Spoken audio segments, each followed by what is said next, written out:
taught, and that's why we act so divided. But if we knew where we were from, see, I'm not going to sit there and scream at you though. I don't do those. You can be close though. It's hard for you to be close because you know you're going to have to pick up the video. It's already recording? You sure? In the nature and power of Allah, the Master of Spiritual Insight and Perceiver of all truths, I rise to give praise to Allah and honor to His holy and illustrious Prophet, Noble Drew Ali, Savior of humanity. I'm honest where honors is due, and honor to each and every one of you, man. I'm out here right now in the middle of Times Square. I don't know how to go home, man.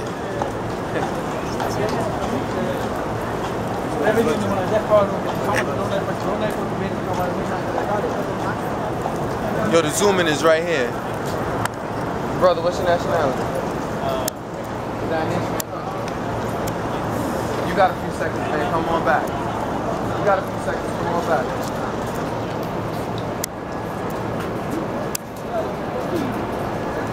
What's your nationality? What's your nationality, brother?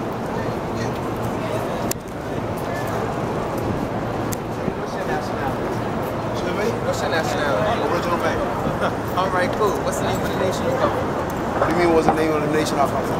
Like, you know, for example. You mean the one that they force on us or the one that we make up for ourselves as humans? No, like the one that we make up for ourselves as humans. Okay, so that means that we have the right to make up our own nation then. Well, I mean, we can call it whatever we want. Yeah, we do. We can and we did, but we already did that. What did your forefathers call our nation? What do you mean?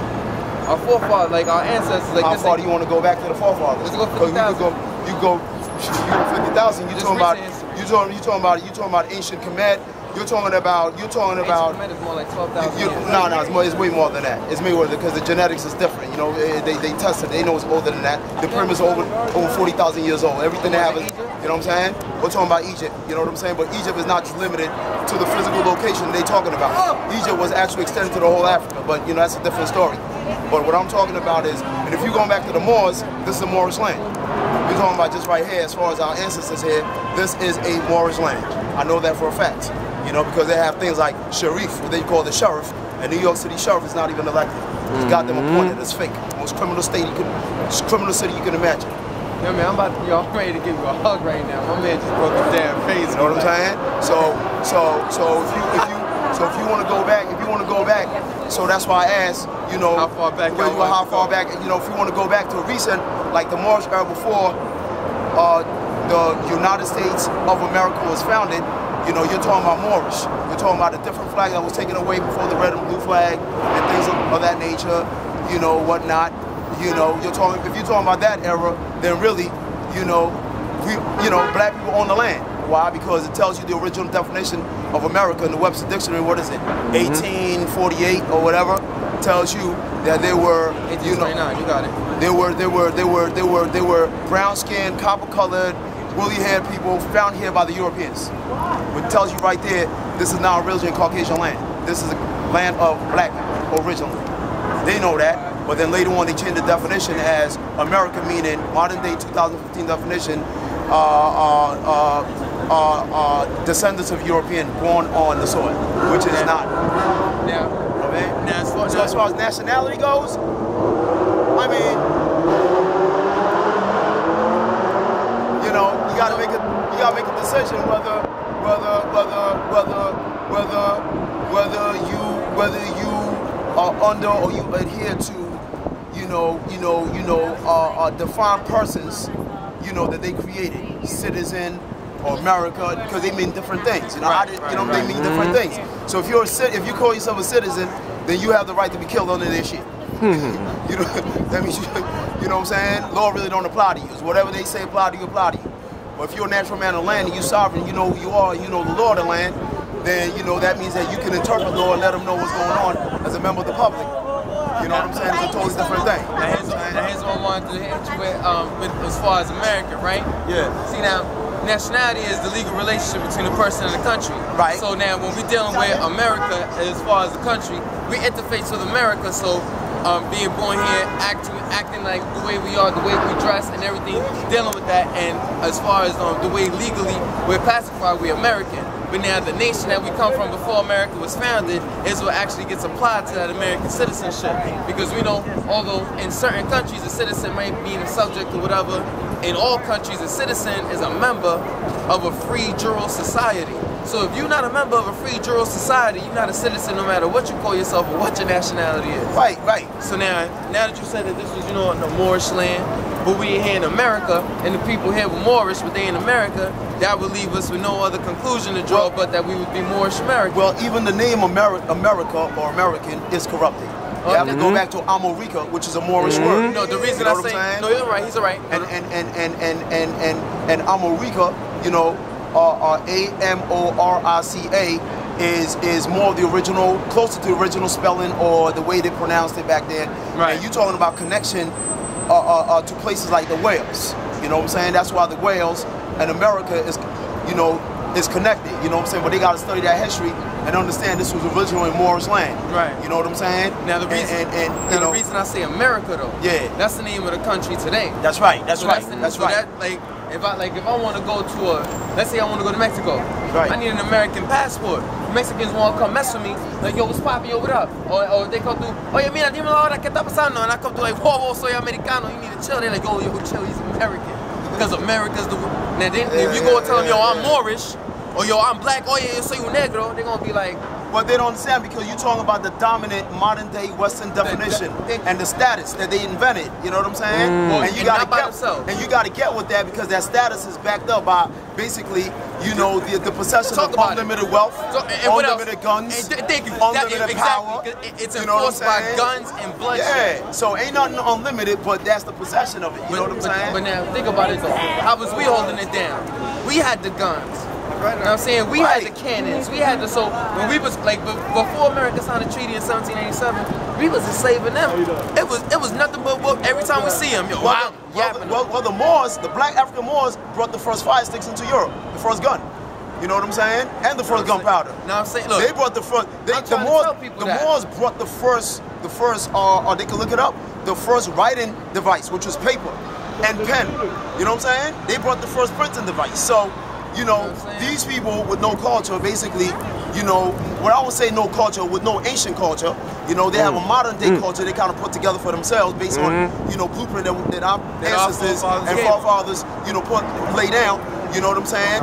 But they didn't have none back then, so they just built on what was already there. So, you know, when you look at the cultural technical position that the Europeans have, you know, that come from the Moorish era. That's just the debris left from our people. You know what I'm saying? So not the full thing, you know what I mean? But at the end of the day though, when you look at it from a standpoint of the land, you know, the people on the land gotta recognize who is the inheritance of the land. It's not the Europeans. Man. You know what I'm saying? Man. The Europeans are not the inheritance. I mean, our people gonna be fighting for reparation, forget reparation. They should be fighting for inheritance. You know what I'm saying? And you know, I gotta give credit, you know, I gotta give credit, you know, to the God Fettuccini, the great, you know what I'm saying? Because he put that in my head. When we was talking and building one time, he said, look, you know, and that made a lot of sense to me. Because when you look at and you study history for real, you know what I'm saying? Not the BS stories they try to give you. When you study, you know, the idea of the Republic, you really study how the Europeans got power and defeated the British, you know, who was their leaders, you know, the British king and queens who told them this is what you're gonna do on this land, and nobody gave them no right to nothing. It was the Moors here that gave them the rights. You know what I'm saying? It was Toussaint from Haiti who sent the thousands of soldiers to come here to defeat Washington. You know what I'm saying? They got the letters and all that. Toussaint sent letters between him and George Washington. They don't even put that in the history books like that. Nah, they don't got time for that. You know what I'm saying? They don't want to do that because Haiti's history is so deep and so connected to this land. You know, as a Moorish land itself, that was the most powerful Moorish empire in the Western Hemisphere. They don't want to talk about that. You know what I'm saying? They got the whole history twisted up. You know what I'm saying? To make it seem like, you know, they came up with stuff. But when you expand your mind and you start to see that the world history is really based on our people, you know what I'm saying? You start to see where everything come from. You know what I'm saying? You start to get a proper perspective, and you know that's what causes the so-called idea of their fear and shit like that. But at the end of the day, we're still genetically full humans, because you have to act by genetic order, what's in your gene. You can't deviate from being a human, from being you know positive by nature, but peaceful by nature, and all that. Peaceful by nature. So they see that and they act like animals, you know, because they see how people peaceful. It's a normal thing for a man to see that you've been killing these people, and then you stop them in the car for no reason, and he run away from you, and they use him as target practice. Those are animals, man. No matter how they try to convince us they're like normal people, they're not normal people. They're animals. You know, even when I was a kid, I couldn't put my finger on it, but when I grew up as a man, I started studying. I started realizing we definitely different people, because they're not looking at things from the perspective of humanity. They're always looking at things from the perspective of how to challenge humanity and destroy it. That's where they feel like their intelligence comes from. They feel like they tricky and they could witty you out of your, you know what I'm saying? So you sit back and you laugh at it because you see, you know, that fake design. And then once you see it, you can't even get mad at them or nothing like that. You can't even get to a point where you like, oh, I'm mad. You just got to get to a point where it's like, I got to deal with them with process and procedure. Like, listen, I'm gonna give you the rules. If you hurt anybody, I'm gonna hurt you. Simple as that. But our people wanna hug and think they can change their hearts. You can't change the people with no heart. You can't do that. You the people with no heart. You can't change the people with no heart. At the same time, you can't hate them either.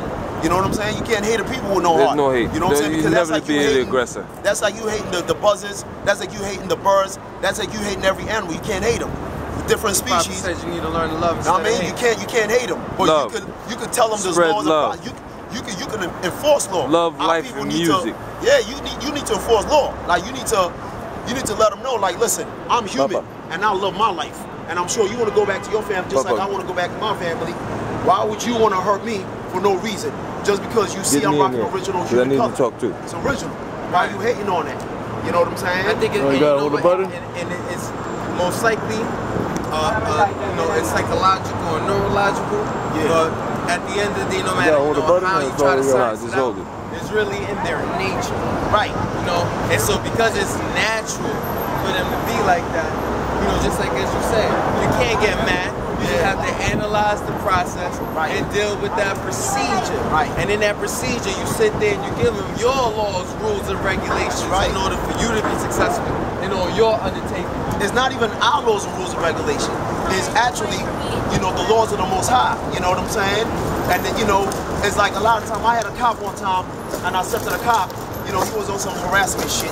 You know, he was just, you could just tell, you know, I'm just chilling, you know, walking, do my thing in my headphones, you know, because I make beats, you know what I'm saying? So I'm, you know, I'm you know what I'm saying? I'm enjoying my music, I'm making money. Every time that PayPal go off, you know what I'm saying? That's $600 for a beat. You know what I'm saying? I'm in my world, you know, I'm doing my thing, you know what I'm saying? I'm enjoying my beat and stuff like that. And then this dude just felt like harassing me. He just kind of walked up to me like, yeah, where you going? Where's your ID? And I looked at him, I said, man, why are you doing that, man? You see that I'm walking, I'm being peaceful, I'm not preaching no peace. Why would you do that? Why you ask me for that? You know, like you can't just come up to me, you have a proper cause. There's nothing happening. When you see peace, you're supposed to maintain peace, you know what I'm saying? Because it's there. You know what I'm saying? Why are you know, whatever. He goes to me, what do you mean? I said, that's law, man. That's law. That's rights that humans have. He goes, what do you mean by rights? What do you mean?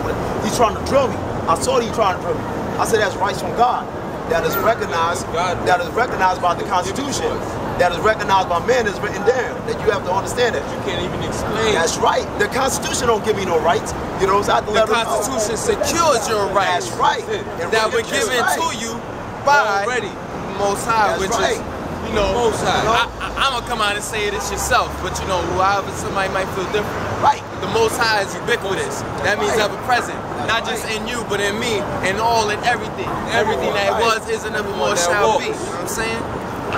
So, you know, and so the realization of that, you know what I'm saying, is what frees you, because when you don't realize these things, you're always seeking an external force to save you as opposed to an internal force, which is you, because man is not the body nor the soul, he's a spirit and a part of Allah, or Yahweh, Elohim, or Zeus, or Thoth, Jehovah, whatever you're going to call him, you know what I'm saying? But with that, because I got many names, 99 attributes and all that, but I cannot be circumscribed. So now when we talk about, when you look at me and you look at him, you look at him and then you look at him, you're still looking at me. You're still looking at yourself, because we all reflections of one another. What kill us is when we don't know that we all together, and then we come through, brother wouldn't have known himself, and he'd have came out to the cop, yo, matter of fact, yo, my, you know what I'm saying? Right. And it'd have been something else, and it'd have been something crazy. Right. But you know, what the devil does is every now and then, he gonna come through, cause where are you going, Satan? To and fro the earth seeking whom I may devour. And so he gonna hop out and just check you right quick, like, yo, are you a civilized being? He might not say those words, but he gonna roll out the window and say, hey, you, are you a civilized being? And the way you respond is gonna be what you get. Right. You know what I'm saying? So that's why I'm asking you what your nationality is. Right. Because nationality is that quality of character that arises from the fact of a person belonging to a nation or a state. I'm gonna answer that directly. I say my nationality is always a nationality of my people that is not based on slavery. If somebody want to call me a Moor, part of the Moorish nation, because I know law, real law, you know, I've gone to court and exercised my rights and demonstrating it, because saying that I know my rights is not enough. It's not enough. Demonstrating your rights is truly the way to, you know what I'm saying? It's truly knowing your rights. And don't talk about you know Kung Fu and we don't see you at the dojo, man. Don't talk about you be laying that thing go. We never seen you in the range. Yo, and don't be talking about how good you are at math, and every time you come from the store you short on your change. You can't be doing that, man. Be who you are, not who you say you be. That's right. And be honest if you really need to grow, because personal growth and self-control is the greatest thing. Because when you grow personally and grow with God, you know what I'm saying, and you get to a level where your self is built to a level of self-respect and knowledge and everything. It's the most beautiful thing. Like, I had to accept that I didn't know a lot of stuff 12 years ago. And I had to calm down, and I had to learn, I had to really focus, because I knew there was a lot of shit that was just BS, you know what I'm saying? And I had to really take everything that I don't learn, all the garbage that I don't learn, went deep in the depth of my psyche, rejected all that because I knew it was bullshit, and I had to learn the real stuff, you know what I'm saying? So when I approach people, and I approach a lot of the people in the world, you know, with some real stuff, with some real common sense, 100% human logic, they get scared because they believe in all this, they believe in all the hype, they believe in all the hype, and they believe in all the BS and all that. But you know what I mean? They better keep us ignorant. Sleeping, the bad food, you know, I tell my people, you know, clean your body, eat right, stop the fast food, you know, drink water, get away from the soda. I stopped drinking soda in 2002, November 2002. I stopped eating chicken out here and fast food and all that in September 2002, you know, and it took me a while to stop them things. You know, simply because, but I'm on like 13 years now or whatever, you know what I'm saying? And that's for life, because I realize the food out here destroy you, and it helps, it's part of the system, you know, keep you mentally enslaved. He is a big man. Our people can't read a paragraph in the train without falling asleep. That's not normal. After you have 8 hours of sleep, or 6 hours, you know what I'm saying? It's crazy, you know what I mean? Come from my eyes. Crazy. The dot is off, and that's the first thing, because you know you can't see what's happening if your dot is off. The moment my dot got right, and it just got refined every year, it just got refined. You know, I was able to see through it. You know what I'm saying? I was able to see it clearly. And you know what I mean? I was just telling my man, because my man tried to tell him that he, you know, during his consumption sometimes, whatever he consumes, his body doesn't assimilate it properly. And I told him, yo man, the reason that your body not assimilating that properly is because the neurological processes that's going on in your brain, they not executing properly because you're not giving your body the proper amount of electrical conductors that it requires. So you got blood going all through from your lungs to your heart to your brain. Well, what is that blood carrying? Is it carrying that electron? You have enough iron in the hemoglobin that's going to be carrying that electron molecule all through your body, thereby giving you the energy it requires a photovoltaic being to sustain you? Or you're going to keep eating dead flesh that's going to keep your body consuming and breaking down dead things, which is then in course and in turn going to have your thoughts on a dead level, have your heart on a dead level, have your breathing patterns on a dead level. You don't even know that you're breathing, you can't even feel that you're breathing, and then you wonder why you're out of breath. Even Fabulous told you to breathe, man. You gotta really pay attention to what it is that's going on around you. A lot of things be in a subliminal format for your understanding, because people know if they hit you consciously, your subconscious isn't gonna pay attention. But if they hit you subconsciously, your conscious is gonna be like, oh, yo, God, you heard that? That was fire. And that's how it's gonna be. So we need to learn at the end of the day, learn to love instead of hate. And when you love yourself and don't hate yourself, you're gonna treat yourself with love when you eat, when you're consuming the proper foods. When you love yourself, you're gonna treat your brother with love. You're gonna treat your brother with love. Sit there, you could build. You know what I'm saying? And then with that build, you'll be able to have that energy transmitted externally. Other people will be able to see that. The mirror neurons, their neurological process is going to start to activate, and they're going to replicate that same action. And that is the whole point of nationality. Because if you got one brother eating right, one brother eating right, one brother eating right now, we all eating right now, you eating right. Now they eating right. Now that they eating right, they breathing right. Now that they breathing right, they thinking right. Now that we thinking right, we don't got to worry about nothing else. We're not going to miss a thing because we blinking right. But you just got to know, it all starts with yourself. Right. What's your nationality? What's your nationality? Anyway, so the brother Taj Tariq Bey, the great brother Taj Tariq Bey, I gotta go. said something amazing, man. Hey gang, And, Hanzo Selassie. You understand me? He said, Peace be with the brother. you're ready, man. You got my mask. Yo, my man right here taking the picture. Just letting you know. Feel free to leave it to That's okay. right. You get the free time. Yeah, man. I'll get back on the grind.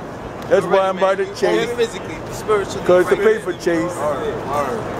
You know, the brother Taj Tariq Bey, Peace and love, my the brother brother. Taj Tariq Bey, you know, he said something amazing.